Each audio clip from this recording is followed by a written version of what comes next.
It's pretty safe to say that I've debated a good amount of atheists and agnostics ever since I became a Christian. But what I notice is that they often have this oversimplified image of God being a magic man on a cloud, and they tend to flood Christians with tons of arguments at a time. Although these arguments might seem logical at first, they often collapse under the slightest amount of scrutiny. If God is all loving, why does he allow evil? This has gotta be one of their favorites, but it doesn't really work. Without God, there is no cosmic standard for good and evil. Everything becomes subjective and comes down to personal opinion. Ironically enough, many atheists love claiming that they don't need a book to tell them what's wrong because morality is subjective. So the argument assumes that objective evil exists, even though that's the very thing it tries to disprove. Also, Christians don't think God ignores evil. The whole message of Jesus is that God entered our suffering and will ultimately judge the living and the dead, removing all evil in the process. So it's also kind of a big strawman. Plus, removing all evil from the world would also mean removing human freedom. If God forced everybody to be good, then he'd also remove our ability to make choices, make mistakes, or grow as human beings. And he would force us to love him, which doesn't really make sense. He wouldn't force a partner to love you either. The love would be totally fake.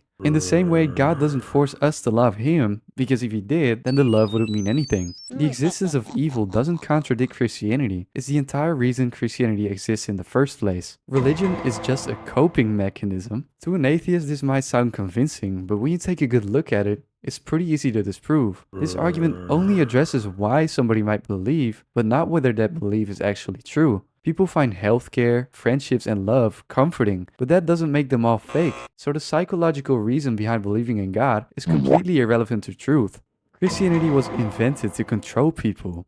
This claim collapses the very moment you open a history book. It's not true that Christianity instantly became a dominant belief system, nor that it was designed to control large societies. For the first 300 years of its existence, Christianity was illegal, and Christians were massively captured, persecuted, tortured, fed to animals, burned, and executed. No government would ever invent a religion only to hunt it down for centuries. The disciples were liars.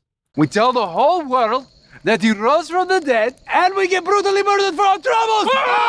Epic prank, bro! This is absolutely ridiculous. Just think about this. People die for mistaken beliefs, but never for things they know they made up themselves. The apostles were jailed, beaten, exiled, and executed. They gained no money, no power, and no safety. They could have easily renounced their faith, but they never did, ultimately laying down their lives for Christ. There is literally no historical example of a group maintaining a lie under that kind of pressure. The only explanation for this behavior is that the disciples genuinely believed what they proclaimed. God bless.